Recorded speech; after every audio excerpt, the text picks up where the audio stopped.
The orphans, this case came into light publicly around 91, 92. And it's a case of children that were abused in hospitals, in psychiatric hospitals.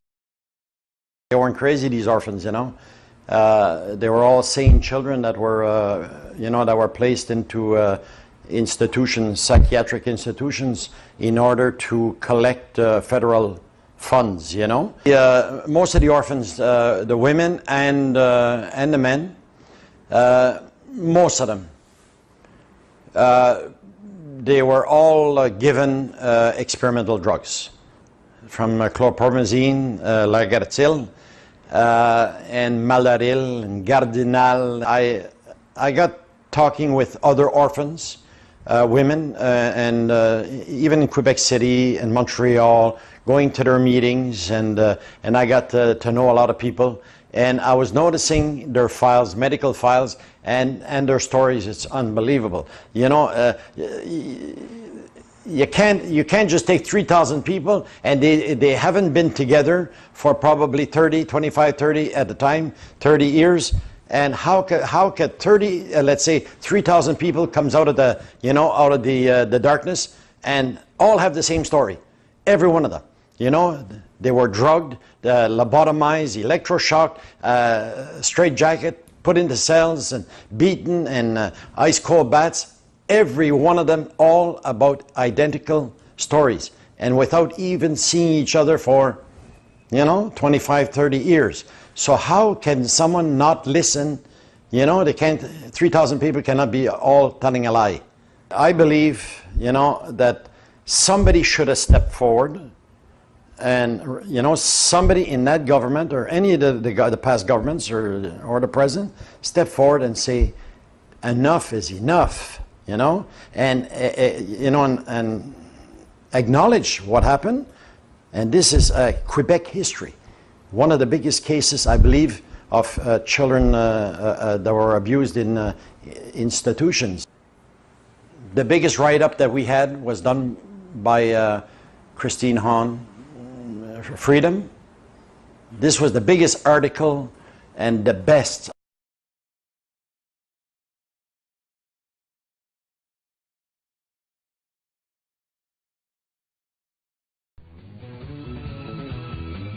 Okay, good evening, and welcome to the Monday, June 18th edition of the Investigative Journal. I'm your host, Greg Szymanski, here for the next 2 hours. And before I get to my guest tonight, Rod Vanneau from Canada, who's going to tell us a horrendous story about the Duplessis Orphans.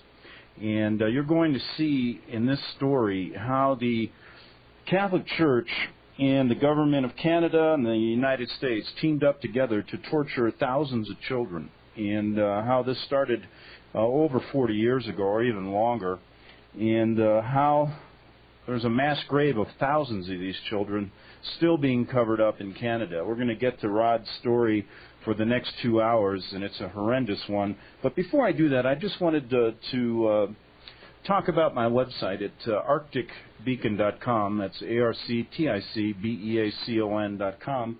You can go there. And with that, I'm going to spend the next 2 hours dissecting Rod Vanneau's story and having you, from the heart of a good man in Canada and his wife, who suffered tremendously and still does over the hands of these evil people, and just tell you the story from the beginning. And if this doesn't wake you up, folks, nothing will. And, God says this: if you have the knowledge and you have the ability to do something and you don't, you will suffer the pains of hell along with the rest of them. So don't think you can just turn a blind eye after you listen to this show. You owe it to yourself to research things. You owe it to yourself to help your fellow man. And if you don't do that, you're going to go to hell just like the rest of them. Rod Vanneau, how are you today? How are you? Hi, Greg. Well, I'm doing fine, and I hope it's a little warmer in Canada now. Yes, it is. Yeah, good, because I know the last time we talked, I think the last interview we did, we both were under about 5 feet of snow, I think, because I live up in the Rocky Mountains. Yeah. But anyway, what I want to do, Rod, I want you to start from the beginning in your own words. And on this 2-hour show, since it's a nightly show, we don't have as many commercials like I did at my morning show. So you're going to get a chance to tell the American people and the Canadian people this horrendous story.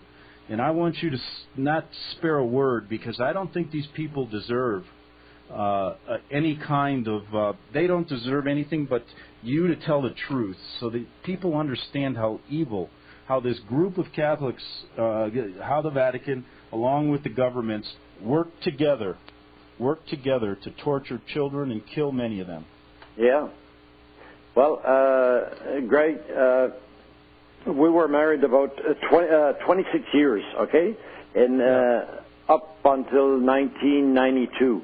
And this story here about the Duplessis Orphans come out. And my wife, she told me, she says, I'm a Duplessis orphan. And I said, what? And this was coming over the news, on television, and the newspapers, and here was the orphans were coming out of everywhere. And they wanted justice, and so my wife,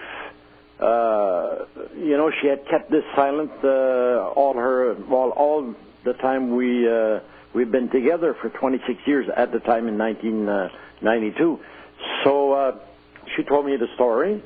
She said that her mom had fell sick, tuberculosis, at the time, back in the 40s, and they were staying in a little fishing village down in the Gaspé Peninsula along the St. Lawrence River in Quebec, Canada. And mother fell sick, so the family doctor placed her mother in a sanatorium for tuberculosis, and the father, he was a lumberjack, so a woodsman, and he had 5 children. So the doctor and the priest came to the house one day, and they said to Mr. Duguay, they said, listen, we would have a nice place for your 2 daughters, Simone, 7 years old, and Clarina, my wife, 9 years old at the time, at a Rimouski orphanage, which was somewhere about a couple of 100 miles away, 200, maybe 200 miles away from their family home. So he had no reason to doubt, like the family doctor, and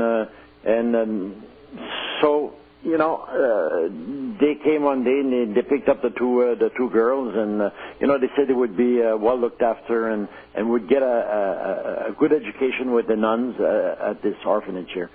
So they were, the kids, they were crying. What was the name of the orphanage again? The Rimouski. Okay. Which is the name of a town, of a city now today. And this was run by the Catholic Church, right? Right. Okay. So they were both placed in this place here, and right away tortures started. They were put in the dark rooms, and for any little thing, and it was hard. They worked. They had to work from morning to night, in this orphanage all the time. So one day, when my wife was 11 years old, one of the nuns came along, and she just picked out a bunch of girls, and 10, 12 for them. Said, "We're going now. You girls you did good work, for about a month, and you behaved yourself. We're taking you out around the town in a bus." So they got in a bus, the bunch of girls, and maybe a dozen or more, and they ended up about 300 miles away at this psychiatric hospital, the St. Julian. Right. And they ended up there, and the big doors shut. And so the nuns, in fact, lied to these kids, right? Pardon me? They lied. The nuns lied to them and said they basically were doing well when they. And what was the reason for putting them in a psychiatric institute? Well, what I found in the records that they claimed the mother. See, they had to justify, like placing Clarina. So they put in her. They claimed that the mother was crazy, and Which she was not true. Correct. Not true. No, no. We have all the medical papers and everything. No, she was really. She died of tuberculosis down in her. She had never even left her place there, down in the Gaspé Peninsula. And she what was I guess is going on here, they're falsifying records for thousands of children, your wife being one of them, yeah. Putting them in this orphanage, putting them in this psychiatric institute. In the psychiatric hospitals, and then, they were falsely labeling them mentally ill, these kids here, and illegally, locking them away in psychiatric hospitals, which were all run by the nuns, and they were the sole proprietors of these institutions.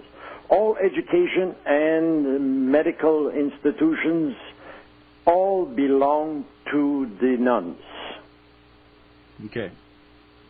So your wife, the next thing you know, she finds herself, she's a young girl in the psychiatric hospital, St. Julian's, right? Right. So where's that located so people know? This would be about, from Montreal. It's like down in the eastern townships there, From Montreal, it's a few hundred miles away. And what year are we talking about now, just so we can get a reference of what time frame we're in? We're 1947. Okay.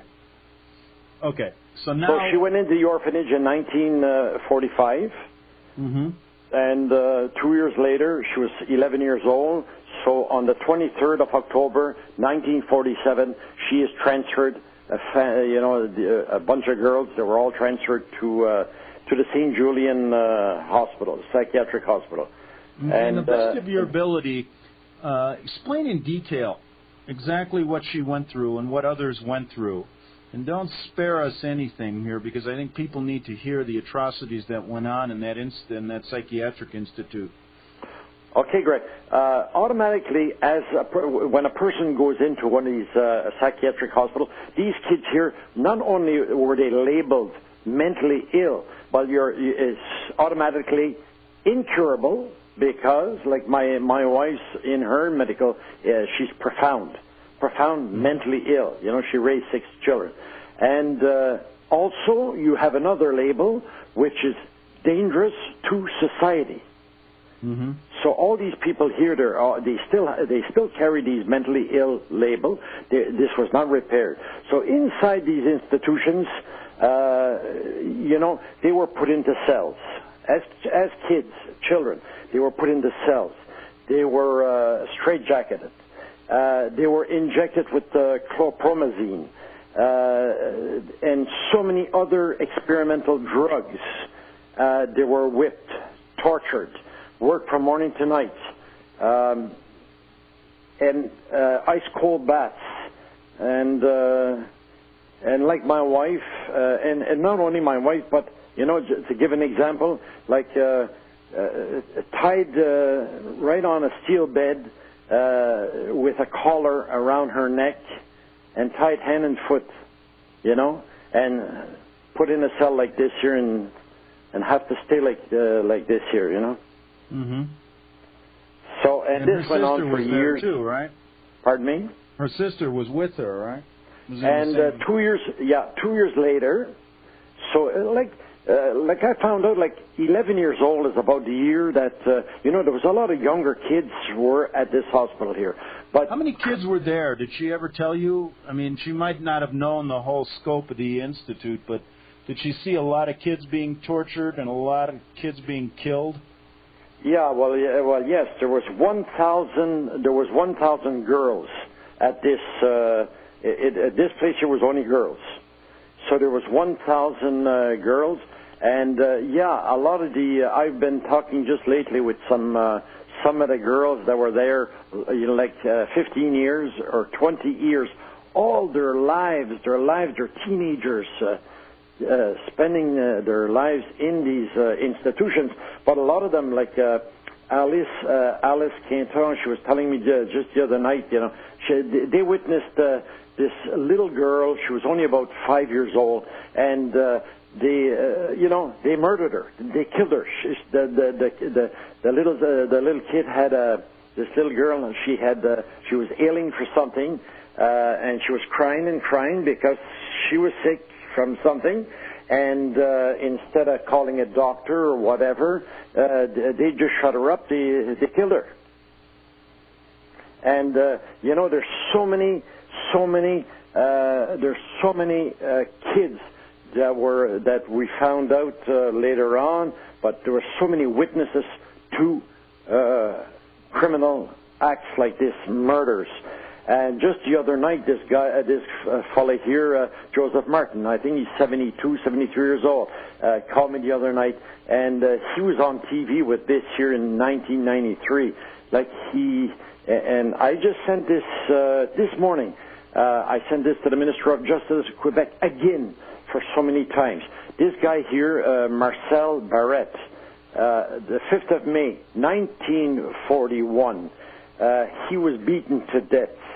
And there was a lot of Duplessis Orphans that saw this child, this young boy at 10 years old.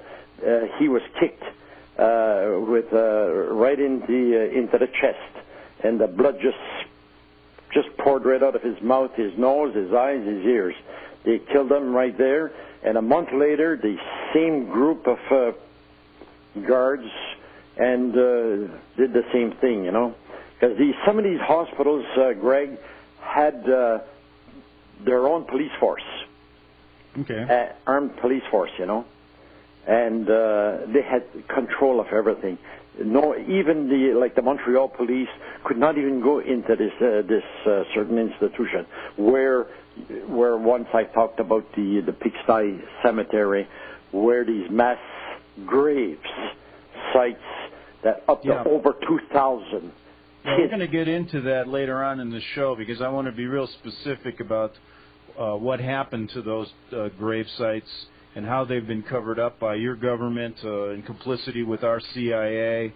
And we need to get into. So we have this.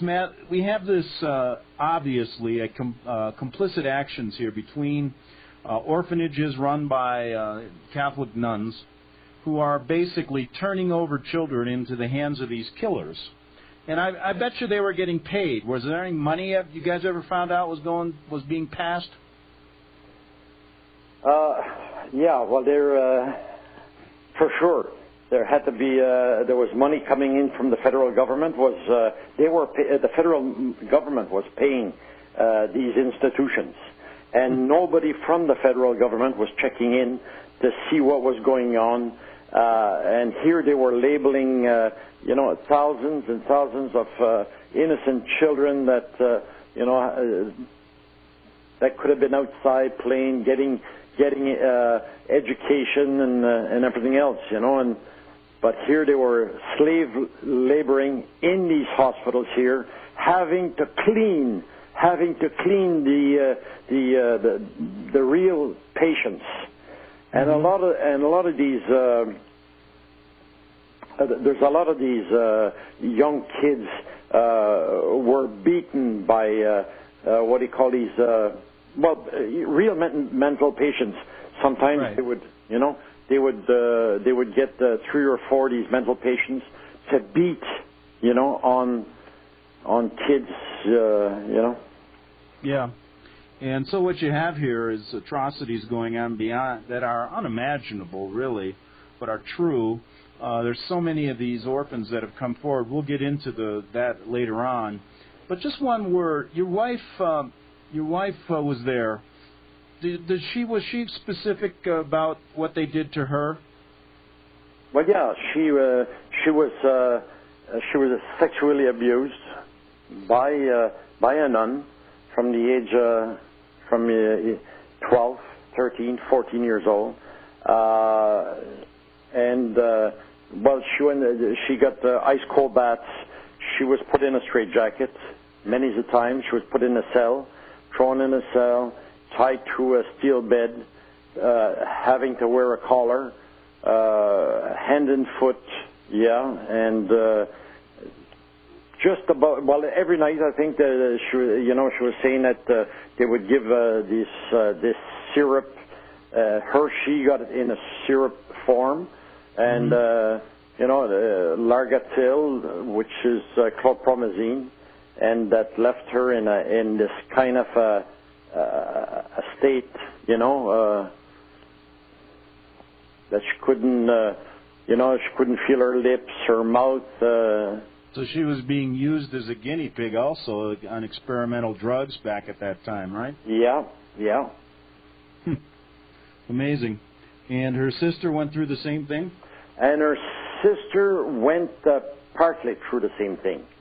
And okay. We don't know why, but one day they needed a girl at one of these schools where one of these training schools.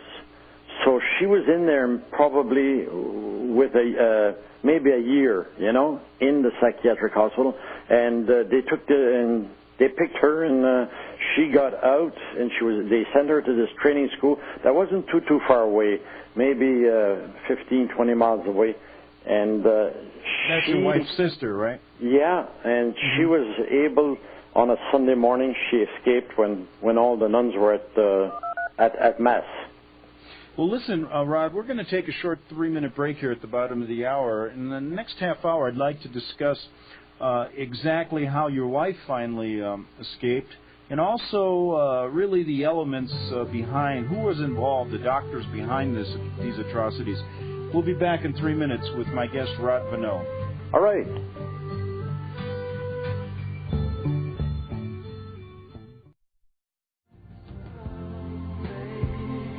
Okay, we're back, second half hour of the Investigative Journal, and 2 program notes. I'd like to mention, go to my website at arcticbeacon.com, and you can, on that website, go through a whole bunch of articles that starts to get to the bottom of who the real spiritual controllers of the New World Order are, without pulling any punches. And you need to go there and read some of these articles, and there's also a section that I've started on the website, which is called Hard to Find Books and Documents, and you go to that page and you can find so many things that books that have been kept from us, as well as another section of movies you won't see on TV.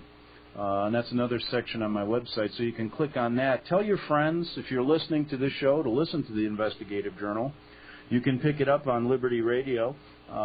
It's replayed during the day a couple times, this show, as well as being on at night, and I appreciate that. Many people have told me they take advantage of the archives, as well as listening live to the shows during the day. So do that. You're not going to get these words, this type of message, in most places, anywhere. You're going to get nothing from the mainstream media, but they're outright lies. From most alternative media people, you're going to get half-truths, dodging the Jesuit and Vatican issue like the plague, because I believe that most of the bigger outlets in the alternative media are controlled by them, and I have first-hand knowledge of that by working with them. So when you want to find out the truth, you know where to go. It's thearcticbeacon.com, and I'm also running an auction. So if you have any items, anything at all that you'd like to donate, trying to raise some money, then I'll put it on auction. I have sold by auction my motorhome, which is a kind of a famous motorhome that brought Clotilde Mack to New Orleans when FEMA refused to bring her there, so we brought her there in my motorhome. We forced the senator in Louisiana to get her the FEMA trailer that she deserved, and she's one of the few people, 81-year-old Clotilde Mack, who was taken out of New Orleans, taken away from her home. She's one of the few people that are moving back into their home in the 9th Ward. And thanks to my motorhome, it happened. And also I want to mention this, that my motorhome is now being used by Common Ground Relief to house some of the relief workers who are still looking for many things to help people in New Orleans. If you have anything like that, they asked me if you have shovels, anything like that, outdoor equipment to help them, you can contact them through me at arcticbeacon@earthlink.net. and I'll get that. In fact, my motorhome will be there for a while, but it was sold at auction to another ministry, Tony Alamo's ministry, and he's going to use it for the good of the American people. So I'm glad for that, and that'll help keep the truth flowing from the Arctic Beacon. Okay, let's get back to my guest, Rod Vanneau. Rod, yes. Your wife goes through all these atrocities. She keeps it from you for 26 years, which must have been tough. How did you ever ask her why she didn't talk for all those years? Was she embarrassed? Yeah, it's because she said she said to the family and to myself that she didn't want to traumatize the kids, our 6 children. Right. And she kept this to herself, and also she was ashamed. Mm-hmm. Like many of the survivors, ashamed. Like they're putting before knowing, they were putting the blame on themselves. And like yourself, like I heard earlier, what you had stated. You said that you're making this here, fighting for justice, a lifelong, fight. Mm-hmm. Myself, Greg, I've written over 2,000 letters worldwide to, every kind of human rights organization, to every members of government, Canadian, Quebec government, even in the States and everywhere, just anywhere.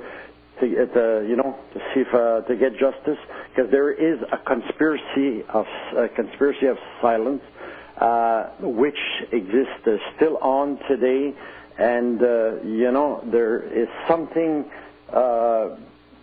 we unburied a lot of stuff, but there could be stuff yet that we don't know.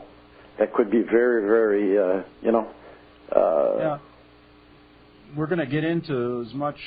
I know there's a group of advocates fighting like you, and you're involved with them. You have probably stepped up more than most people to get to the truth of all these Duplessis orphans who were killed and tortured, and many of them still telling their story. In fact, I remember I had Pierre Sampson on. Yeah. Remember when he came on? And he was a Duplessis orphan that talked about the same thing your wife experienced, and we'll have him on again. I'm going to track him down. Yeah, he called me about, I think it was just about 3 or 4 days ago. Good. If you talk to him, tell him I will get in touch with him, and we'll do a follow-up show maybe later this week. Yeah. Since we're talking about the topic, and I'll have Pierre on because he tells similar stories of what happened to him, just the same that happened to your wife. So now your wife is a child. She's still going through these tortures. She's now been sold by the good nuns of Canada and the Catholic Church to these butchers in the St. Julian's Institute. How does she finally get out? Well, look, when these kids were inside the institutions, they were at the mercy of all the psychiatrists and all the doctors who wanted to, nobody, these places here were, they were like prisons, And, my wife got out because of her sister being sent to this training school. And she escaped, there was no problem running away because she was just in an ordinary school and boarding school. And one Sunday she escaped from there. And she did finally arrive at her place hitchhiking, and she hopped the train and she got down to her place, and she told right away. She told her uncles and her family that that her sister Clarina was not in an orphanage but in a mental institution. Okay, so she's one of the lucky ones. We can see, lucky, because she got away. Many didn't. Why don't we get so many died. So many murdered. So many died from experiments, lobotomies, and electroshocks. And these are kids now, listeners, that have they're not mentally ill. Their records have been forged, and your wife's records are still they changed your wife's records, and still to this day she's classified as severely mentally ill, correct? Severely mentally ill, profound, yeah. Amazing. And there's thousands of others that still haven't gotten justice. I mean, so she goes for any type of job, any type of social interaction, and this is on her record, and the nuns falsified all this stuff. Well, so many, still today, these, like these people here, like they're in their 50s, their 60s, their 70s, and their 80s, and a lot of them fear. When they do fall ill or they get sick, they're scared, Greg, to go to a hospital. Right. Scared that this label they'd be sent back in. Fear, Yeah. Now, really... who are some of the people that you guys have been putting together an activist group trying to get at some justice here? But tell us who's involved in this, the doctors that you found out, who they were, and how it's been covered up by the American CIA and others in Canada and the church. Go ahead. Yeah, well, we found out there's Ewan Cameron, okay? He worked in, he's the brain, the doctor known, throughout the world, for brainwashing, and at the Allen Memorial Institute in Montreal. And, he brainwashed and killed so many people at this place here. But we found there is a connection. We found that Ewan Cameron, Heinz Lehman, who was at the Douglas Hospital, the Heinz Lehman, he's the one, this Nazi doctor who came from Nazi Germany. He brought over the chlorpromazine in 1937. And he was good friends with, what's his name, Ewan Cameron. And they were both involved at St. Julian's, right? No, they were involved with the Douglas Hospital and the Allen Memorial, but also they were seen just about every other day at the Saint Jean de Dieu Hospital. Now, this was a place here. It was this hospital here, Saint Jean de Dieu. It's in the east end of Montreal. Okay, here's where there's a mass grave site. All right, this is where the Pigsty Cemetery is. And so there was a number of these institutions that they were operating from with protection from the CIA and the government, right? Right. Yes. Because I have pictures, I found pictures. You can see like the Prime Minister of Canada with the church officials and the doctors and the psychiatrists, and they're all together, and So the funding came from the federal government and the CIA involvement, because I have records, where I found this here, this document here, where all our hospitals, and there's a check mark, and there's at least from 1922, it could have been earlier, but at least from 1922, our hospitals here in Quebec, they would get a certificate from the American Psychiatric Association, or the American College of Surgeons. Why? Each one of them, and there's a whole list of hospitals. The main ones where the kids were, and there's a check mark. Why were they giving these merit certificates of merit? And and some of these hospitals had train tracks, and they had their own trains, links, they were attached to the main line, and these tracks here were going right to the back of the hospitals and to the pavilions where all the kids were and everything. So anybody could come in and out, And there's also, we have now records that testimonies, that even Joseph Mengele, You know, Mengele would have been at the Saint Jean de Dieu Hospital. He was seen there. Yeah, so we have Nazi connections. Nazi connections, yes. Protection by the American CIA and the Canadian intelligence, so that this goes on. These operations are never uncovered. Tell us basically how, you know, it's so difficult to say, you know, how they did it, everything that went on. But through all the people that have come forward, tell us why they still haven't uncovered this mass grave, even though people know there are thousands of kids buried. And tell us exactly where that site is and what the Catholic Church did to cover it up.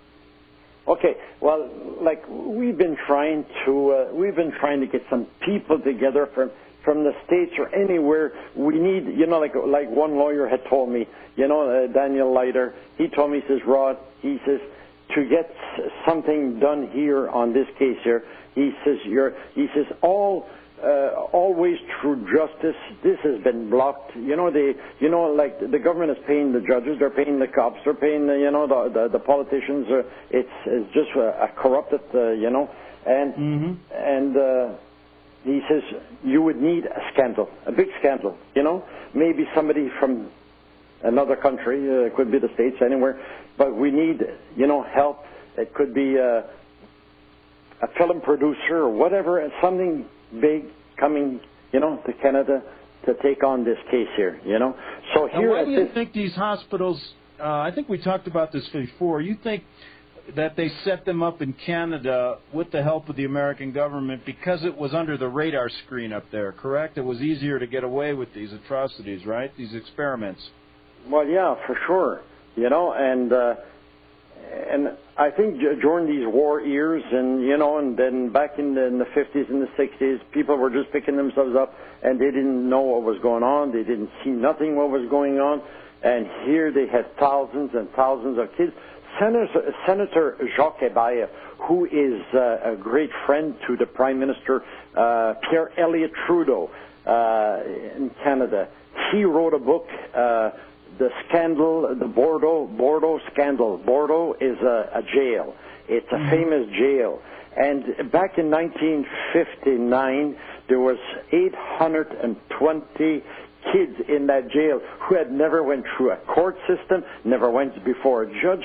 They took kids and they parked them there. And in 1960, they built 44 sanatoriums. And there was no epidemic for tuberculosis, you know, in 1960. But they were building sanatoriums, and they were using these sanatoriums as psychiatric pavilions, and to keep pushing the kids. They were picking them up everywhere, and they were even going into public schools and taking them there. Wow. So you get a huge, the Duplessis Orphans. It's such a sad story. Tell us. And Greg, go ahead. Just 2 years ago, I was on radio in Montreal, and while we were on live, this guy here, he called up from his truck, and he said, "Listen," he said, "in 1953, he says I was in the Bordeaux jail, and he says I was just there for tickets, you know, and it's for 3 months, and he says I was, you know, like I'd spend my days walking in the wings. And here he says I go down the D wing, and I would look into these dorms here, and he said it was full of kids. Now he said there was some kids that had huge heads.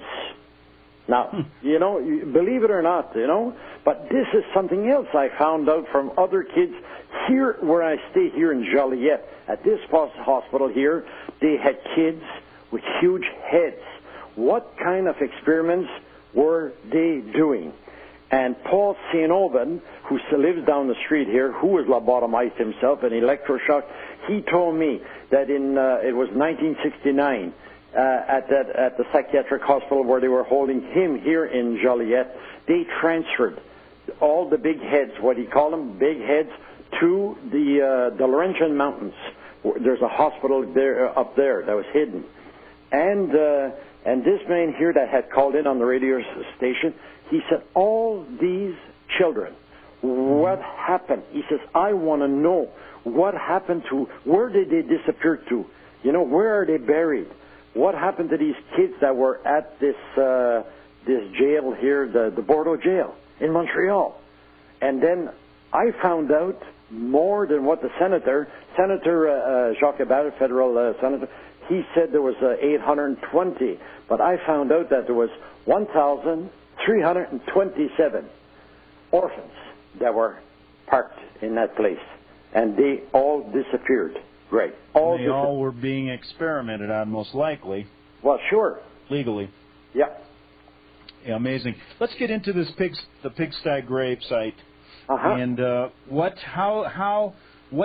us what it is first, where it exists, and how come no one has tried to dig it up and to get to the bottom of all the bones there, of all these hundreds of children that's been documented. Go ahead. Okay, this mass grave site, it's on the land, the hospital land here in Montreal, the Saint Jean de Dieu Hospital. Okay, and the nuns, they try to say that their cemetery was 120 feet by, I think, 210. But there's some contractors and engineers later on, I think it was 1975 or something, check this out here, and it was bigger. It was, I think it was 220 by 300 and some odd feet, you know. And why did they call it the pigsty? Yeah, so this was called a pigsty because the cemetery was right just next to a hog farm, okay? Their hog farm that they had on their land, and their land was so huge, the hospital land, it would start from the St. Lawrence River and go all the way up to this other river here, the Rivière de Prairie. They had over 800 acres of land, and they had their own police force, armed police force. Now, the Montreal City Police picking up at the time like a drunkard from picking up somebody or a homeless person. He could end up at the psychiatric hospital, but they would have to leave them at the gate. And any death inside that hospital was inquired on by the police force, the hospital police force. So nothing would ever get on the outside. So, so they could cover everything up that was going on. And this cemetery wasn't a normal cemetery. It was just bodies thrown in a hole. Correct? In a hole, yeah. So we got Silvio Albert Day, who his job as an orphan, he would have to pick up the bodies like in the cells. And especially at on the 5th floor, I think, was where they used to do the operations and brain surgeries and stuff, and lobotomies. So a lot of them died. So he would have to bring them down to the cellar, to the morgue, and his job was to wash the bodies. And he complained that like the head, the top of the head, was just sliced, or he could see the brain was just falling out. And but a lot of the bodies were sold to the universities. So they would sell them to the University of Montreal, University of Laval in Quebec, the McGill University, and a lot of these bodies they were selling the bodies for $50 a body, and I imagine a lot of kids died, because they needed instead of rats and mice, well, they had healthy children, and they were experimenting on these kids. Now, this guy named Silva, his job was to wash the bodies and take them into the mass grave too, right? Right, yeah. And so it's the orphans themselves that baptized this place here, the Pigsty Cemetery. Now, how many bodies are supposedly there? I know you've been researching this with attorneys and many of the Duplessis Orphans that are trying to get to the bottom, but have you figured out, is there any way to figure out how many bodies have been just we have a number. In the hole there? Yeah, I have a document and I have a number, 2,000. There's, at least this much here. There could be thousands and thousands. but at least 2,168. All right. Now, here so we that's go. a lot of people. You know, that's Right. a lot of towns, you know, and villages throughout the United States and even Canada. You know, Exactly. That's a huge population. So whatever happened to this? It's still there, but how did I know the hospital was owned by the church, right? What Right. did they do? How's this been covered up? Why isn't there Why haven't these bodies been exhumed? Okay, in 1973, 74, all the institutions that belong to the church, the nuns sold back the hospitals back to the governments for millions and millions, and they try to cover these places up here by like selling to the city for roads or highways. Mm-hmm. And the Pigsty Cemetery, there's still a part there, and they sold what do you call it, the liquor board, you know, the liquor commission belongs to the government, okay? Right. So they sold this to where the factory is. So it belongs to the government again. You know, it still belongs to this piece of land, and the liquor commission board. It's right. It's on part of the cemetery, and their fences all around. Well, it's inside their land. You understand? Okay, so they're protecting it still. And weren't there some construction workers that? Yeah, some construction workers. Some yeah, not too long ago, really. I think it was '99, and the Liquor Commission Board had got in this construction, just to extend their parking lot, and Mm-hmm. they had these just laborers working, and they had this guy here. He was just. Say, Rod. Yeah. Rod, if you could hold that, we'll continue. We'll pick up right where you left off. I need to take a 2-minute break at the top of the hour, and we'll be back on the Investigative Journal. Back in 2 minutes.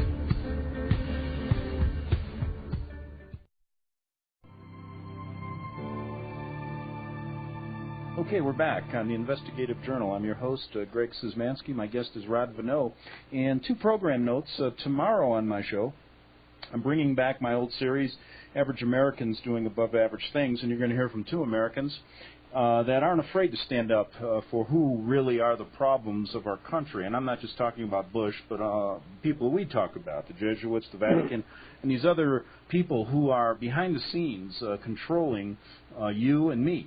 And, I like bringing on just average people. They have nothing to hide. They have no hidden agenda like many other alternative media or media people that we talk to, who aren't going to give you the straight scoop because they're too worried about their own pocketbooks. And they know that if they talk about the Jesuits, they'll be pulled off the air, just like I was. But I don't care. There's always going to be a place that God will make for you if you want to talk about the truth, because you can stop armies. You can always stop armies, but you can't stop the truth when it's ready to be told, and it's ready in America. So we're going to bring on 2 people with no hidden agenda tomorrow. They're going to tell you what they learned about the Vatican-controlled New World Order. Then on Wednesday, I have on Frankel Collins. He's written a historical view of the Vatican called The Almanac of Evil. It goes back to the beginning of time, works his way right up to the present, and I think you'll find him fascinating. He's from Australia, and he'll be with me Wednesday. Back to Rod Vanneau. Go ahead, Rod. So we have these construction workers who are now working at the pigsty. Go ahead. Right. So this guy here, his job was he started raking and doing a bit of shoveling, and he started picking up bones. So he had hip bones, femurs, every other kind of bone, and so he brought the bones to, but him and the other workers, they noticed right away, that they were human bones, Right. and so they told the boss about it, and the boss, he says, we'll have them analyzed and everything else, and that was the end of it. They said it was animal bones, Right. So that was, again, another cover-up, But this and to this day, what's that? I said, this hospital here, this is one of the hospitals here, one of the main hospitals that had the railroad track, you know. They had their own locomotive, and, you know, like we have testimonies like Paul St. Aubin, without him knowing, at the age of 7 and 8 years old, he would go to the nuns to the Windsor station. And they would bring 6, 7, 8 kids to the station, and then the other station wagon would be filled with boxes and their stuff, and they would bring them to the to the Windsor station, and they would board them on trains heading for New York and the New England states, you know, Boston and wherever, you know. So there's at least 200,000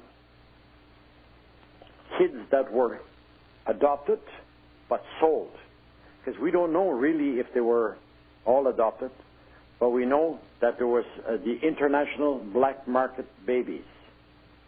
Montreal. So many of these were sold to people in America too, right? Yeah, a lot of them in New York. Okay. But I believe that there was, because of our doctors, some of the doctors that were ministers in our parliament, Dr. Denis Lazure, who is still at this hospital where this gravesite is. He's still working there. He's 81 years old. This guy is just as if nothing ever happened. And he's been involved in this case all along. He was Minister of Health. He could have done something a long time ago. He was Minister of this and that. But this guy here, he was stopped once at the American border because he was over in the communist territory, what he was doing over there. And this other doctor, his friend, who became Minister of Health also, he was behind the Iron Curtain also, and over in Germany also, back in the early 50s. And but they were every other week they were either in Philadelphia at the Philadelphia Mental State Hospital, or the Boston or Worcester. These 3 places, and one of them had worked there for quite a while there. So, interesting. Go ahead. So yeah, I believe a lot of our kids were transferred to fill up, fill the holes in at these places here, because I found out that one order of nuns that had one of the mental institutions, the St.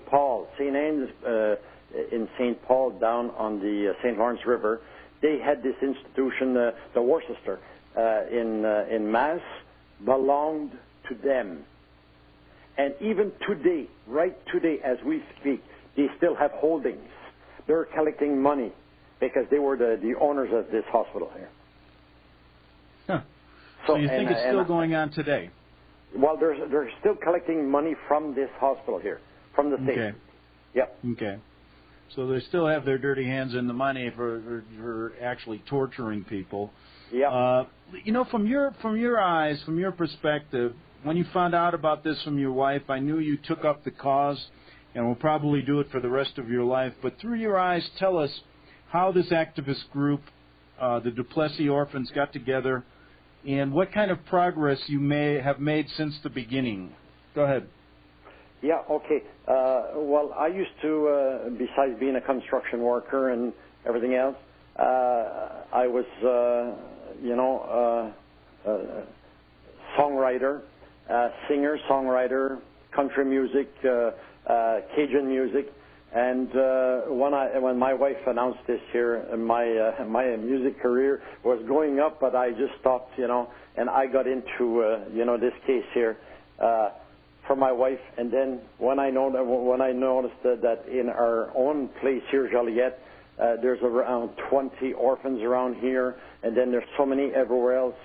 So I thought, I said I'm going to give it a try, and I got into writing and everything to see, to get justice. But then I found there was so much corruption in the federal government, in the Quebec government, and, it's just cover-up after cover-up, and, it's so many lies and everything, So, right. Go ahead. I thought, I said to myself, well, I haven't got the means, if probably having a lot of money, maybe, winning a lottery ticket. Maybe I could do something. But 6 years ago, I decided to write a book. I am not a writer, but I've written a book. I have it here. I have it on a what do you call these little gadgets? A key, what is it? And I have this, and my wife and I, we went to Montreal. I contacted every publisher. Nobody wants to touch my book. They don't want to touch the story also. Right, and then you've written this in French? It is in French. And that's your first language, right? Yes. Well, English and French. You speak both, yes, English right? and French, because I'm not from Quebec. I'm from the Maritimes. I'm from New Brunswick. Okay. So, in your book, you've documented this story, your wife's story. How many Duplessis orphans have come out of the woodwork since you began this search? Because I know you go public with this story. You've had demonstrations in Canada. But how many orphans have you found over the years? Well, there's still a few thousand. There's still a couple of thousand at least. 2,000, okay. 2005. There could be up to 3,000. And tell us how justice there's a lot of them. There's a lot of them very old. There's a lot that are, right now, at this moment now in time, we could still get a good group together to tell their story, Right. And we've talked about Pierre Sampson, who will come on the show. Then we've talked about the one Duplessis orphan whose job was to put the bodies into the pigsty, into the grave site that's still being covered up by the government and the Catholic Church. And I asked this question, Rod, and it's a very simple question because let's deal with this. Many people criticize me in America for accusing the Vatican of all these evils and being involved in this. And my question is very simple. If they are a good organization, they should be helping you get to the bottom of these atrocities because they were involved in them. And if it was just a rogue group in their church, they would help. But they don't. They cover it up and, in fact, make millions by selling the gravesite to the government.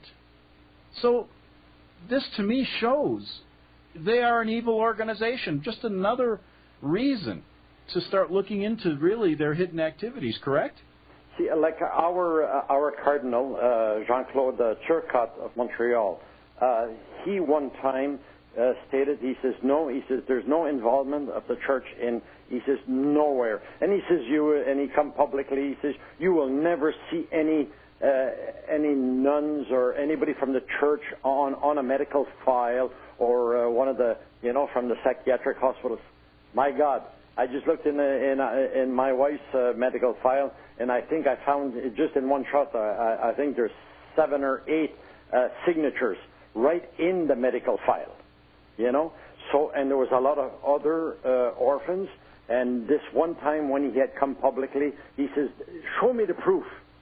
And he says, I will do something, So when we went to his, we demonstrated, we went to the Archbishop's place, and in Montreal, we had, I think it was 250 medical files, and with proof that there was signatures from the nuns and different other people from the church.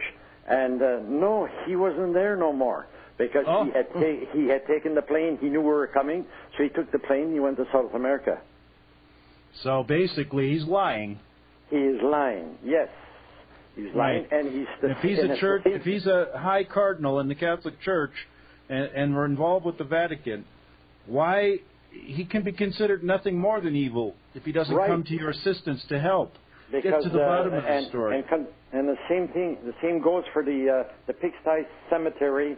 I have the clipping, in the newspaper where he states, he says, I will, when this came out here publicly, when we brought this out here, he says, I will look into this. I will look, and he says, I will check the whole thing out. This was smoke, my friend. This was the end of it. This, we never heard no more about this to the Cardinal, Right. And is he still the Cardinal there? He is still the Cardinal. Now, you've written over 2,000 letters document some of the responses that you've gotten from Canadian officials, American officials, church officials, etc. Go ahead, Rod. Yeah, I received beautiful letters, all trimmed, a lot of them trimmed in gold. Governor General of Canada, the Prime Minister of Canada, even Bill Clinton. I've got the letters from everywhere, and but it all either they're just passing the puck on to another one, to somebody else, or they acknowledge and say, okay, we acknowledge. There's only one who is the Prime Minister of Quebec today, Jean Charest. This guy here, and I will always drive this into and he knows me, and when we do see each other through sometimes the election campaigns and we run after him, he runs in the other direction. Because, he stated in his letter to my wife, and he was the opposition leader at the time, and he says, he stated that, if he ever gets into power, that he would repair this case, the Duplessis Orphans, But when he did become Prime Minister, he did like the rest of them, Right. So basically, you've documented a huge cover-up because none of these people have ever done anything over the years, right? No, yeah, and, and I found out also through the years that a lot of these government officials, either their sisters or mother or fathers, they worked in the psychiatric institutions. So these are all people that could do something, like you were saying also with like the church. There's one nun that came publicly, and she's from Quebec here. She worked at the St. Julian Hospital, and this also came out in the New York Times. And who's this writer? He was the chief editor, Anthony De Palma, New York Times. And you can somebody can pick this up here and check this out here. And her name is Georgette Hayfield. This is her name, and I don't remember her name as a nun, but she was there just a short time, and she went and see the Mother Superior, and she says, my God, she says, I came here to work. She says, to give all my love and to the kids, these girls here, only babies and, and young girls, and I want to give everything every hour of the day to these kids here. But she says, to see, and somebody telling me that I've got to put a straitjacket on a child and put her in a cell. She says, I can't take this. And take a whip with these lead tongs or these lead pellets and whip these kids here. No, she says, I cannot. So they kicked her out of the order, and she's still alive, but she's living in poverty. They really threw her out of the pack there, Well, they've probably kept her in poverty. Yeah. And threaten her if she ever goes forward, basically. Well, yes, because just lately I heard, Alice telling me that, she had said Alice Canton is one of the survivors that was there with my wife at the same time, and they know each other. And Alice was saying that the nun had, she says what Alice Quinton stated. She says it's all truth, Like, yeah. This is a good time for me to mention something here, because I have a number of listeners in France, and I always, people in France, a number of people contact me and say, boy, could we ever get your show translated? Can we ever get something that would document this show in French? Because we don't get anything like this over there. There's a crackdown on freedom of speech in France, and so I do get French listeners, but many who don't speak English. So if there's anybody in France that'd be interested in publishing Mr. Vanneau's book, please contact me at arcticbeacon@earthlink.net, and I'll get you in touch with Mr. Vanneau, who's written this book in French and can't get it published. Perhaps we can get it translated in English and bring this out. Maybe I can be of some assistance, along with anybody in Canada that speaks French. maybe we can help Rod get his book published. Secondly, if there's anybody in France that speaks English, understands this, and wants to be a mirror website of mine, and what a mirror is, you computer geeks will know this. You take my website and you put it in your language, and you can have everything done, and so people in other countries can read. So if there's any mirrors out there that want to do that in any countries, Italy, France, Germany, other places, please contact me at arcticbeacon@earthlink.net, and you can become a mirror of my website in your country. Because we do get a lot of listeners from all over the world. Most of them, of course, will need to speak English to understand this, but if there's anyone that wants to be a mirror and put this website... This would make the scandal. I am sure my book would make a scandal. Listen, right. I didn't any name of a person or government official or whatever. If I just didn't mention his name, because if I mention his name, it's because he's involved. You know, right. And I have the proof to cover everything that is in my book. Now, let's see if we can get this thing published, Rod. We talked before, and then as life is, we get so busy at times. But I'm going to find somebody that can translate this into English, and maybe we can get it published and you know, Greg, help support the Duplessis Orphans. Greg, you might laugh, or maybe the people might laugh, but you know what I picked up 2 days ago in our newspaper? That here in Montreal, in 6 hotels, they'll be going... Now, you know, people could laugh all they want, but, you know, I'm going to mention it. You know, there's a group from the States. It's called, like America's Got Talent. So it's Talent Search America, you know? And they've got a website there, and they're going to be in the hotels. Well, my wife and I and a couple of orphans, I am going there. Not because I'm going to be doing any singing or whatever. I'm bringing that book. I'm bringing my stuff, and I want to show. I want them because I'm going there to see. And it's tomorrow night at 6:30. I'm going there to see if I can find a producer or someone that could give us come to, you know, and help us. Right, and you guys really deserve it. That's a good idea. It's nothing to laugh about, because you know as well as I do, the powers that be do not want this story ever published. And tell us about what they've done to you personally. I know they've tried to harass you over the years, haven't they? Over the years, yes, they did. During the 11th, the September thing in New York, you know. A couple of weeks, 2 or 3 weeks later from the 11th of September bombing, I had written a letter to the Premier, which I did different times.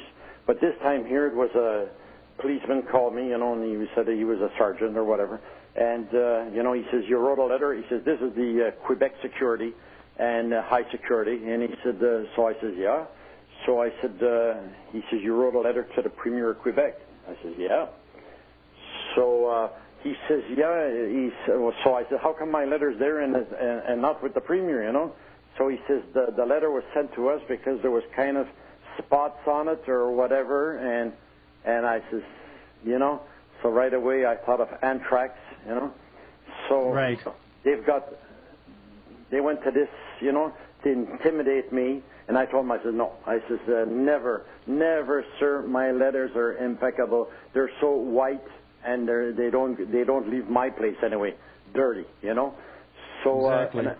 And another time also, you know, the RCMP, the Royal Canadian Mountie Police, they parked for a month and a half, just, you know, against the house, you know, where we're staying.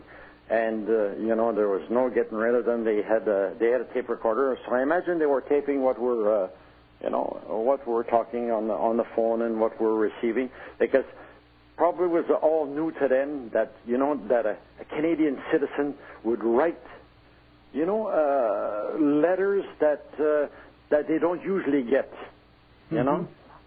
So right. I was writing with the truth. So you know what I mean. So I was going to town on these guys here, you know. So now these atrocities occurred for several decades back, starting in the 40s through the 70s, 80s. What do you think's going on today? I know this story. We've had Christine Hahn, a journalist, also that's covered this story. So there is some coverage. Now, has that changed their plans on how are they still experimenting on wayward orphans? What do you think? Well, yeah, Christine did a lot of, and Tom Whittle, but Christine Hahn that I worked with, for about 6 years, and right. Such a sweet girl, and and she helped us a lot, and she discovered herself a lot of stuff, but we know there is still a lot of survivors still living in the hospitals. I don't know if they'll ever be able to get out. They're old today, but but I think they're still doing it to the kids. They're putting in the kids in the centers, and they're using Ritalin and every other drugs. So you know what I mean? It's just another way. It's always experimental. Mm-hmm. Yeah. Now, talking about your wife. At this particular juncture, is there any possible way to get her records changed? Has any lawyers come forward or anybody to help so that she could now feel free of what they've done to her, at least on paper?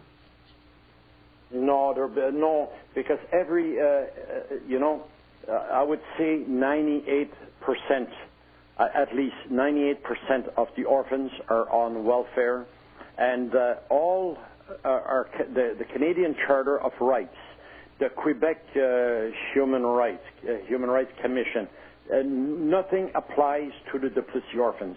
We could not use this. We cannot use it today. And the orphans were never allowed. See, we're in Canada here, We're in America. So, and the orphans are not allowed, even on welfare, not allowed to get a legal aid lawyer, for this case here. Some of the orphans went to, I know one orphan 52 times, some, a dozen times.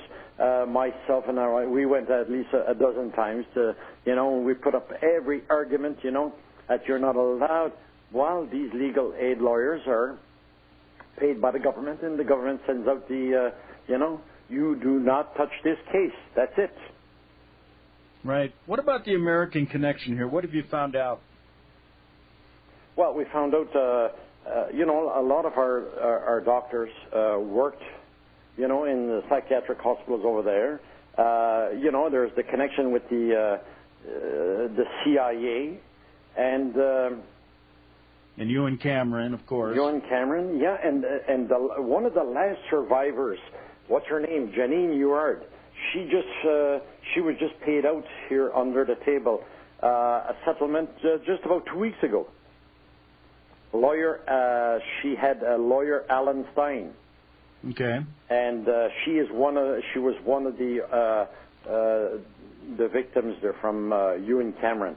And back in 1988, she had received, I think, $67,000, and she's 78 years old or something like this here, and she said no. She says, she believed that this was not enough money to pay what the atrocities they had done to her. So she went back again, and she just won her case about 2 weeks ago. So, right. And what were some of the atrocities done to her? Well, it was brainwashing. This what they were doing, And there's another thing we heard also, and I've got a few documents on this here. It's in Plattsburgh, New York. It's only an hour's drive from Montreal, But okay. The Air Force base there, apparently, that they would have, sub-level, floors, and as much as, some of the orphans would have been tortured there on the 18th sub-level. 18 levels below? Below. Whoa.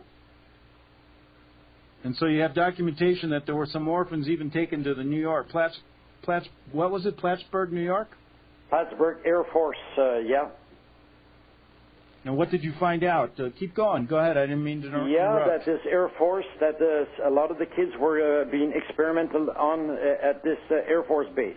And also different other Air Force and Army bases throughout Canada and United States.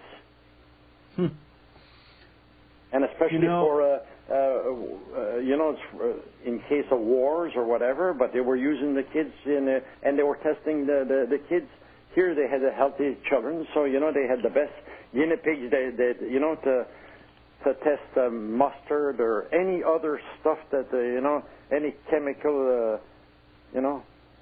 Yep. So basically, using kids as guinea pigs, even connection from Canada to the States through the CIA, the Vatican, and I think, Rod, we'd be naive to think what's going on. What's going on in the world today after 9/11. The other things going on, the laws changing in America to the point where our personal freedoms are being just hijacked.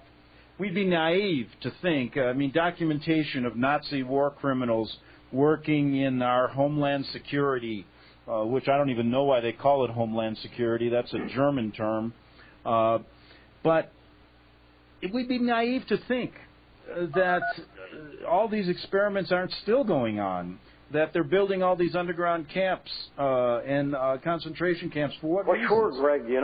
They brought over, they let in over 3,000, these German scientists, and and they were working for the Third Reich, so, and a lot of them came to Montreal, Toronto, and the big cities. So and the best place where these people. Rod, let me. I don't mean to interrupt, but I need to take a 3-minute break. We'll be back with Rod Bonneau. Okay.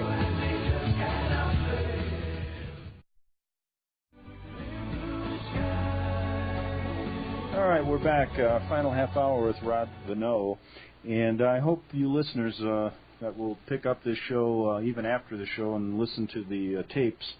I hope this story sinks in, and what it shows is that history will repeat itself. Our borders are not protected, and America and Canada, in my estimation, are being assaulted by the New World Order. This is just one of the ways.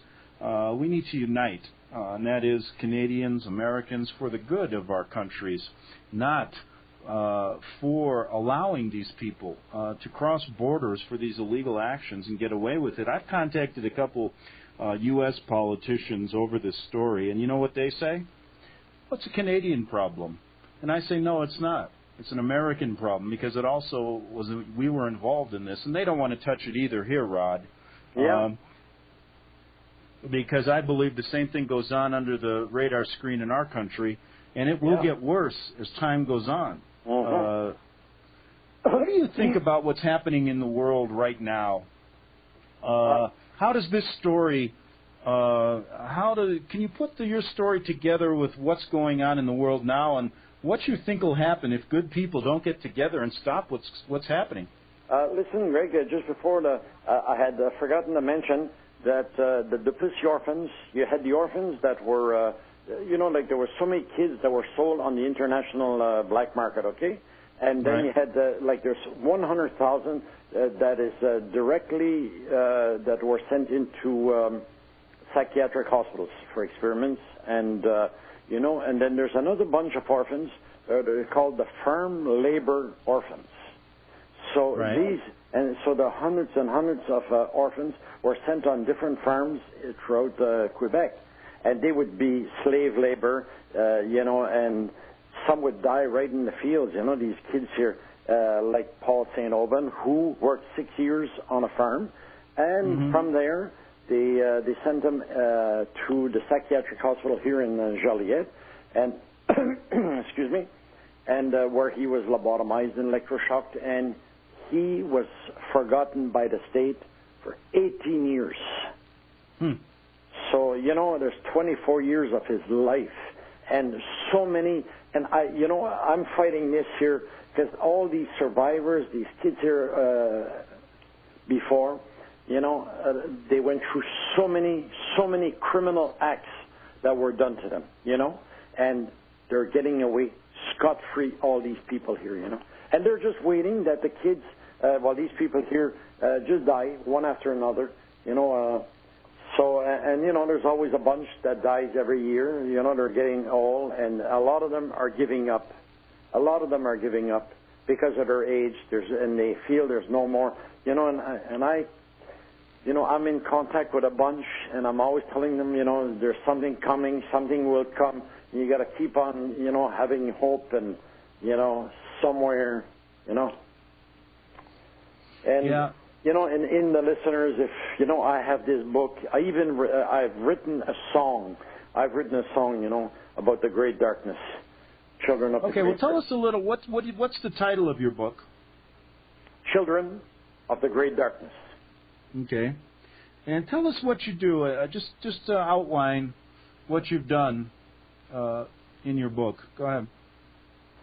Well, I started, you know, like I'm not a writer, but I said, you know, like people from you know, out of the country. I said, you know, I thought I'd go right to the beginning, you know, way to the beginning, and who started what and the movements, and you know, and it starts way back there, and you know, like so, and I just kept coming up year after year, and everything that I could find, every pictures.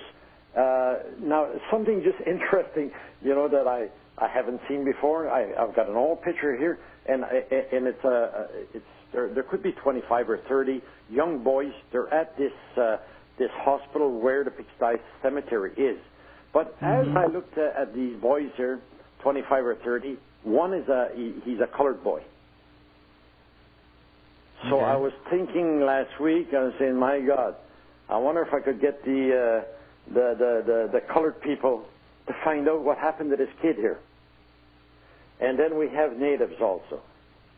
So there was all walks of, they didn't care, you know, they just, anybody, any child, or, you know, from all walks of life were experimented on. But the thing is, we don't know what happened. Where are the grave sites? Well, we know there's a massive grave, but, you know, where are the names? Where are the medical files?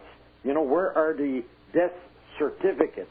We're supposed to be, you know, we're supposed to be civilized people here, you know? Yeah, and that's, you know, it's amazing that, and like I said, the question I had for you earlier, I'd like to ask you again. Since 9/11, the state of Canada, the state of America, and you see all our rights being dwindled away, what's your thoughts about what's going on and what people can do to right the ship, so to speak? Well, since all the years I've been in this case here, you know, I've got no, like, to me, politicians, I don't know if there's any politicians that's really honest. You know, I don't believe so. There might be, you know, there could be politicians that are honest before getting in, you know, into power. Once they're into power, they get into this, you know, and it's the same across the border, you know, without mentioning names. But here in Canada, it's the same thing. You know, they're so nice, whatever. And once they get in there, it seems that if you talk about a kid, you talk about, you know, fundamental rights and, you know, values. They don't care about this no more. You know, it's just power and power. And I don't know what we could do to, you know, to change these people, change this way, this system of always the same. You know, okay, the kids were put in a straitjacket before, but we are today in a straitjacket. We are hostages, you know, every day. You know, they've got the power, and, you know, we say, well, our government, it belongs to the people. I don't think so. You know, once they're there, I think the government is completely aside from the people. They do whatever they want. Yeah, and what you said, the politicians in your country and my country are no different. The problem with this story is that none of them are ever going to come forward because they'll know they'll be killed if they do. And so they play the game along with the Vatican. Now, the Vatican has dirty hands in this story, and they know it. And if any politician in our country would stand up to the Vatican, I would then lay some hope out, but there's not one of them. And I get emails constantly, oh, we should support Ron Paul. You know, all of these guys are dirty. And I keep telling people, do not let them take you down the wrong rabbit holes, because they're not going to do anything. And this story is a perfect example. If Ron Paul and even your most liberal politicians got behind you and put out the real truth and helped you get to the bottom of all these, the Vatican and the government complicity and the CIA and everything, then I would say we might have a hope. But you know as well as I do, Rod. Because the other day I wrote a letter. I wrote a letter to the politicians, and I told them, I said, you have no right. You have no right to be in Parliament and to represent us as long as you've got on your conscience that all these criminal acts that were done to the kids, and you know about it, and and then you walk into Parliament and you're talking about this and that and everything else. You have no right to represent it because you're accomplice to the what happened. Yeah, and I say the same thing to the American politicians, and that's why I think they all ought to be ousted, because they're hiding the truth and they're supporting the New World Order. Right. And they play this left-right, liberal, conservative game, and all of them need to realize that the American people and the Canadian people stood up against them. We're millions. They're only a few. But they have the fear of, they put the fear into people so that no one... They put the fear into people, right. I wrote a letter once to John Paul II, okay? And this letter, I really put it. I still have the letter, and it's a very, humble letter. And, I went out to his heart and everything. And, all of a sudden here, inside of a month here, in the same month, all of a sudden, well, I had sent a copy to a few of the politicians. I thought maybe they're, and to the Cardinal. I said, maybe it might touch somebody's heart, Well, you know what they did? The Cardinal, the Premier, other members of Parliament, they all took off to Rome all of a sudden to see the Pope. So, and all the ones, and a few of the really dirty politicians. So they must have went and see John Paul, and they must have said, well, listen, everything's under control. We're running the thing, and this is some, guy, he's shooting off his mouth about kids being tortured and everything else, and you know what I mean? So, exactly. And then probably also, another thing also, the existing Pope now, I believe some of my letters didn't even get, What did you say in your letter to Pope John Paul II? Yeah. What did you say to him in the letter? Well, I explained to him, in a way. I just explained to him that, all the institutions, the hospitals were under the church, and that all these thousands of kids that were tortured, and experimented on and everything, and nothing was done, and nothing, they had a meeting. What happened? Some of our politicians, they all took off to, they all went to Rome. Yeah, another example of, if they were a good organization, the Vatican, they'd have came to your assistance. Now, listen, let me read something about John Paul II. He's firmly in the hands of the New World Order, was in the hands of them.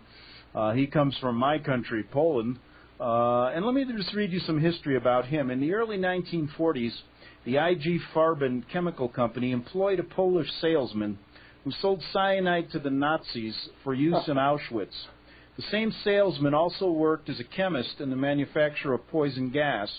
This same cyanide gas, along with Zyklon B and malathion, was used to exterminate millions of Jews and other groups. After the war, the salesman, fearing for his life, joined the Catholic Church and was ordained a priest in 1946. The salesman was ordained Poland's youngest bishop in 1958. After a 30-day reign, his predecessor, that was John Paul I, and we've documented on this show why he was killed, because he was going against these people. After a 30-day reign, and his predecessor was assassinated, and our ex-cyanide gas salesman assumed the papacy as John Paul II. This information is backed up by various credible sources, including the Vatican's own website. So, this is the kind of man that you sent the letter to. And the whole system in the Rome is controlled, and they are basically working with their minions in the New World Order all over the world. They have huge wealth. That story, Greg, sounds a little like a bit like the what's his name, Ratzinger. Right. You know? Yeah. Now, well, yeah, he was in fact a German Nazi youth. You know, so yeah, it's really, it's really unbelievable. Yeah. Yeah. Amazing stories. The connection between Mengele and the Bear Aspirin Company, it's incredible. I'm reading stuff now about it. Mengele being poor. Mengele's experiments that you talked about were basically involved, controlled by the Rockefellers. It's amazing when you start looking into the connections. Exactly. And the Rockefellers, they put in a lot of money here, right here in Montreal, at the the Royal Victoria Hospital, which is the pavilion, the Allen Memorial, where Ewan Cameron was doing all his experiments, and Yeah, and then we have the Farben Company, the IG Farben Company, connected to Bush's to Prescott Bush, George H. Bush's father, and his Nazi connections. And so if you just connect the dots, you have a president who is a Nazi right now. Yeah, well, so it's just unbelievable. And here in Canada, like Stephen Harper, our Prime Minister of Canada, well, what they say about him, well, that he doesn't want to move unless he doesn't. It's always Bush, so they just call him another Bush or his younger brother or whatever, Right. So the people, your Prime Minister takes his marching orders from Bush. From Bush. Bush takes his marching orders from the Black Pope in Rome. The White Pope takes Ratzinger takes the Black Pope being the Jesuit general, Father Hans Kopenbach, and so goes life. And they're all working together at the top levels. And I think we can see that in just Canada and America. Canada will never. Your politicians will never step over the Bush line, correct? No, this is for sure. Yeah, but, and I was talking to a friend yesterday, and she told me, she said, what's wrong with American people? I mean, it's very simple. If you don't think there's a if you don't think these people want to kill millions and have killed millions and are killing millions, a good example is, why isn't Bush impeached? I mean, yeah, because the whole Congress is corrupt in America and the Senate. And there's not one person you can rely on. You can't talk about the Vatican in this country. Do you realize that, Rod? No, I mean, publicly, you will not get this story on the air because you know why? It'll implicate the Vatican, and these are the real controllers through their many minions and all their billions and trillions of dollars in wealth and land. Through the centuries, all they've ever wanted was a fascist government, and they're going to get it here soon. What's your thoughts about 9/11? I always wanted to ask you from a Canadian's point of view.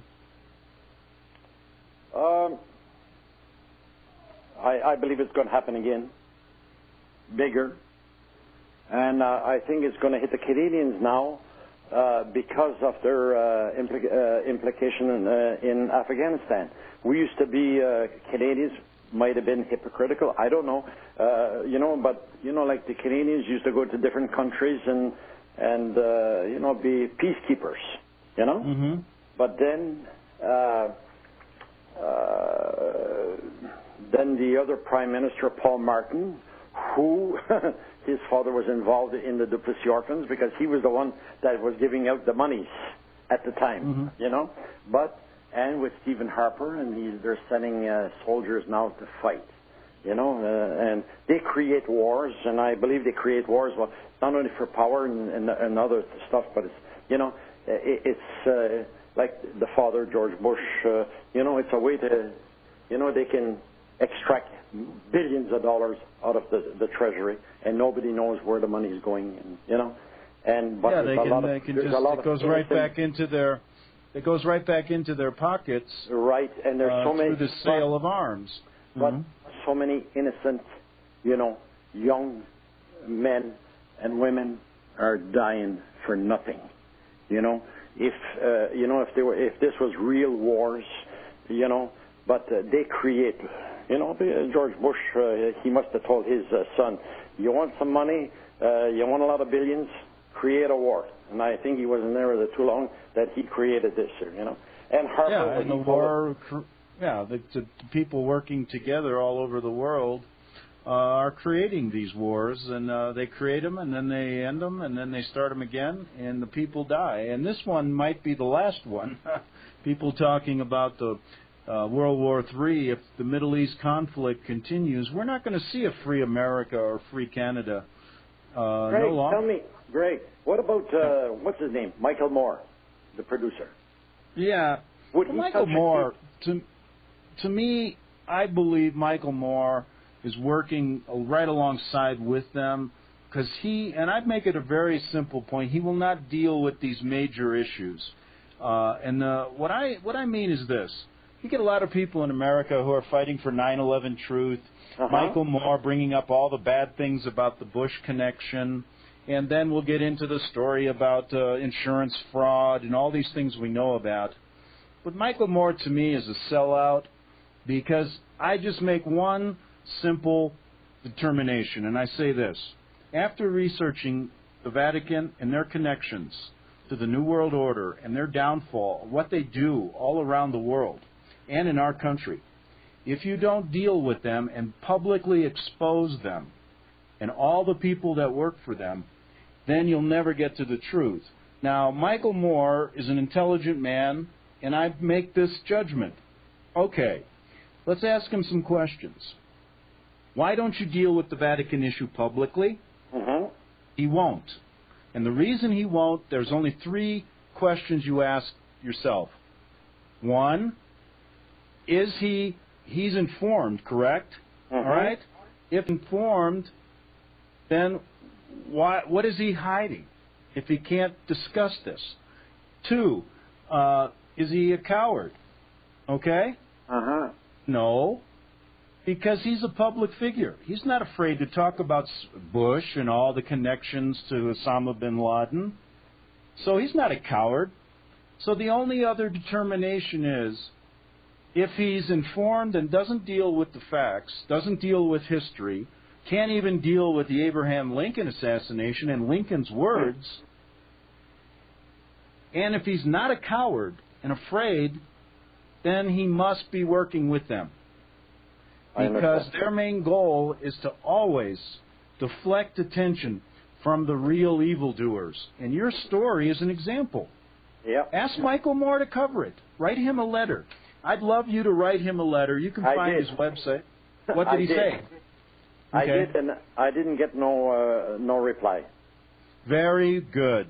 I'm glad you said that publicly, because that tells you who Michael Moore really is. He's working with them. He's making millions off of those movies he makes, folks. Yeah. He never gets to the real problems. Well, I was seeing this here just about 3 weeks ago. I think his movie Sicko, I believe maybe, just maybe, I gave him an idea, the idea of this, of making this movie. Instead of coming, to the rescue of the orphans case here, the Duplessis Orphans, because I had asked him, a few years ago, and I sent him more than one letter, to come to our rescue, and I was talking about the psychiatrists and the doctors and the church and everything.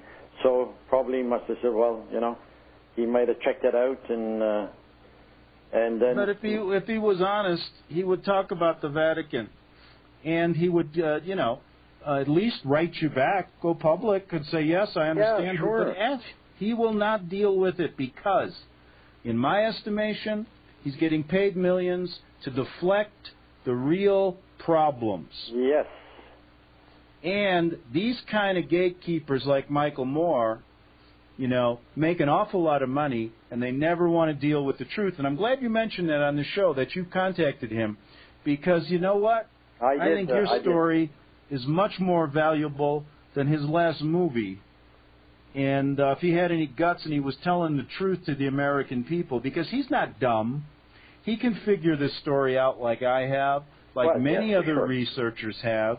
For sure. And he doesn't. Why? Because if he did, he'd be dead, or he'd lose every penny he had, because the Vatican controls him. And if he wants to come on and talk to me, he never would, because he's too much of a big shot being paid by them. And it's other people like him. I mean, there's these guys on these alternative shows that do the same thing, that make a lot of money, and are being paid to do it by the Vatican. And that's the problem. Reporters and, you know. Connects the Vatican, all these atrocities, to the CIA, to Nazi doctors experimenting, killing young children, is just covered up.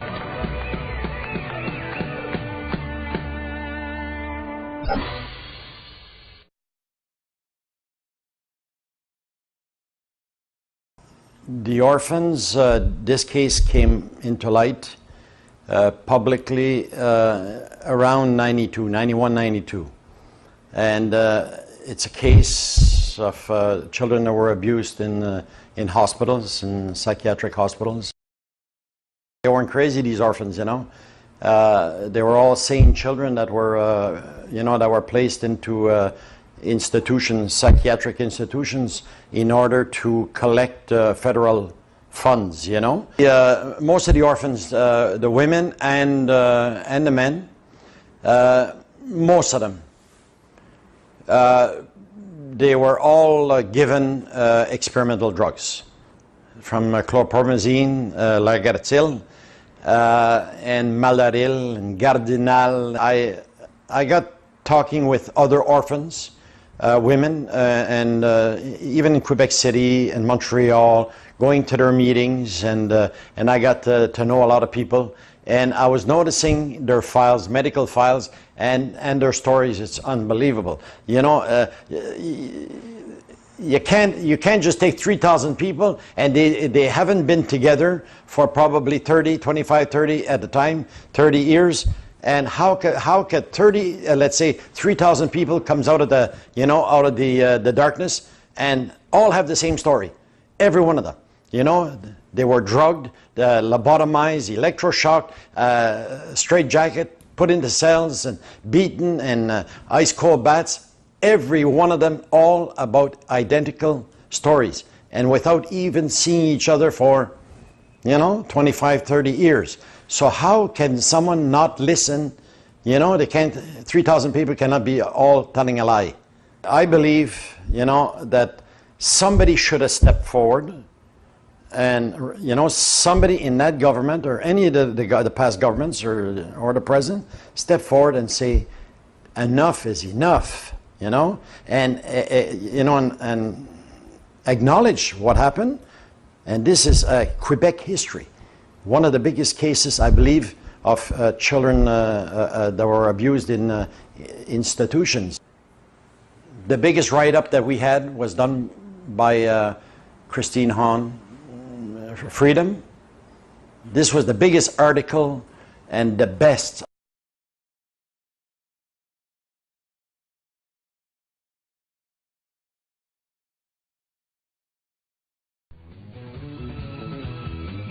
Okay, good evening, and welcome to the Monday, June 18th edition of the Investigative Journal. I'm your host, Greg Szymanski, here for the next 2 hours. And before I get to my guest tonight, Rod Vanneau from Canada, who's going to tell us a horrendous story about the Duplessis Orphans. And you're going to see in this story how the Catholic Church and the government of Canada and the United States teamed up together to torture thousands of children, and how this started over 40 years ago, or even longer, and how there's a mass grave of thousands of these children still being covered up in Canada. We're going to get to Rod's story for the next 2 hours, and it's a horrendous one. But before I do that, I just wanted to talk about my website at arcticbeacon.com. That's ARCTICBEACON.com. You can go there. And with that, I'm going to spend the next 2 hours dissecting Rod Vanneau's story and having you, from the heart of a good man in Canada, and his wife who suffered tremendously and still does over the hands of these evil people, and just tell you the story from the beginning. And if this doesn't wake you up, folks, nothing will. And, God says this: if you have the knowledge and you have the ability to do something and you don't, you will suffer the pains of hell along with the rest of them. So don't think you can just turn a blind eye after you listen to this show. You owe it to yourself to research things. You owe it to yourself to help your fellow man. And if you don't do that, you're going to go to hell just like the rest of them. Rod Vanneau, how are you today? How are you? Hi, Greg. Well, I'm doing fine, and I hope it's a little warmer in Canada now. Yes, it is. Yeah, good. Because I know the last time we talked, I think the last interview we did, we both were under about 5 feet of snow, I think, because I live up in the Rocky Mountains. Yeah. But anyway, what I want to do, Rod, I want you to start from the beginning in your own words. And on this 2-hour show, since it's a nightly show, we don't have as many commercials like I did on my morning show. So you're going to get a chance to tell the American people and the Canadian people this horrendous story. And I want you to putting them in this orphanage, putting them in the psychiatric institute. In the psychiatric hospitals, and then, they were falsely labeling them mentally ill, these kids here, and illegally, locking them away in psychiatric hospitals, which were all run by the nuns, and they were the sole proprietors of these institutions. All education and medical institutions all belong to the nuns. Okay. So your wife, the next thing you know, she finds herself, she's a young girl in the psychiatric hospital, St. Julian's, right? Right. So where's that located so people know?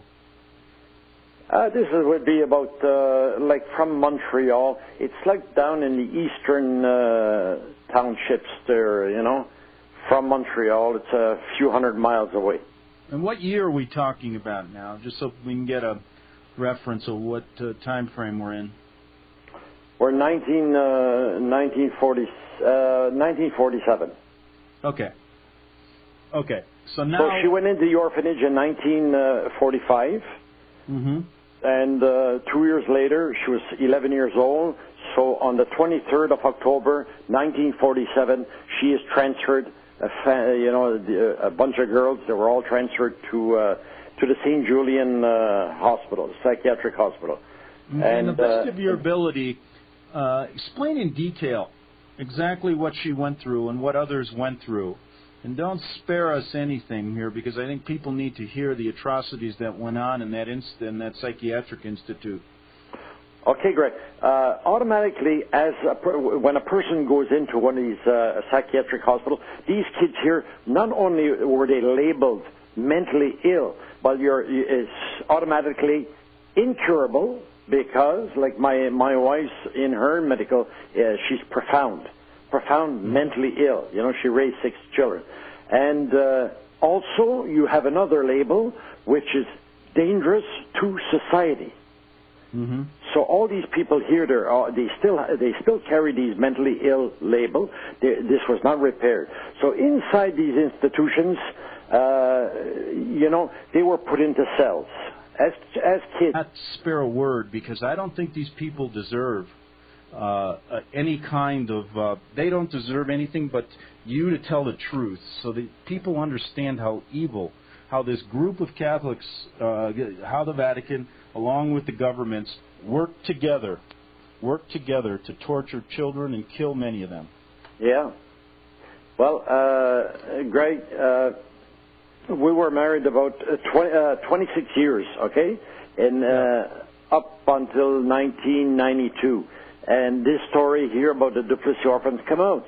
And my wife, she told me, she says, I'm a Duplessis orphan. And I said, what? And this was coming over the news, on television, and the newspapers, and here was the orphans were coming out of everywhere. And they wanted justice, and so my wife you know, she had kept this silent all the time we've been together for 26 years at the time in 1992. So she told me the story. She said that her mom had fell sick, tuberculosis, at the time, back in the 40s, and they were staying in a little fishing village down in the Gaspé Peninsula along the St. Lawrence River in Quebec, Canada. And mother fell sick, so the family doctor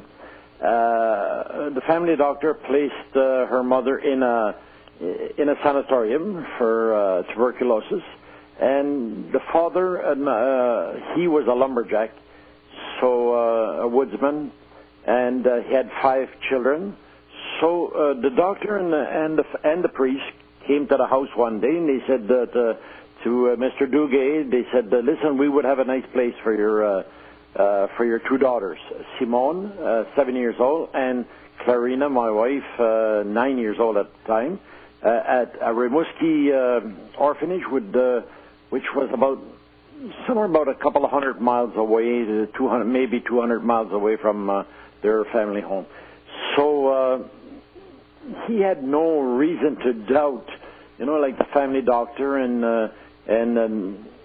so, you know, they came one day and they picked up the two girls, and you know, they said they would be well looked after and would get a good education with the nuns at this orphanage here. So they were, you know, the kids, they were crying. What was the name of the orphanage again? The Rimouski. Okay. Which is the name of a town, of a city now today. And this was run by the Catholic Church, right? Right. Okay. So they were both placed in this place here, and right away tortures started. You know, they were put in the dark rooms, and you know, for any little thing, you know, and it was hard. They worked. They had to work from morning to night, you know, in this orphanage all the time. So one day, when my wife was 11 years old, one of the nuns came along, and she just picked out a bunch of girls, and 10, 12 for them. Said, "We're going now. You girls you did good work, you know, for about a month, and you behaved yourself. We're taking you out around the town in a bus." So they got in a bus, the bunch of girls, and maybe a dozen or more, and they ended up about 300 miles away at this psychiatric hospital, the St. Julian. Right. And they ended up there, and the big doors shut. And so the nuns, in fact, lied to these kids, right? Pardon me? They lied. The nuns lied to them and said they basically were doing well when they. And what was the reason for putting them in a psychiatric institute? Well, what I found in the records, that they claimed the mother. See, they had to justify, you know, like placing Clarina. So they put in her. They claimed that the mother was crazy, and which she was not true.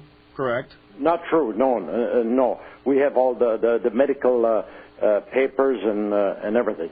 No, she was really. She died of tuberculosis down in her. She had never even left her place, you know, down in the Gaspé Peninsula. And so what I guess is going on here, they're falsifying records for thousands of children. Your wife being one of them. Yeah.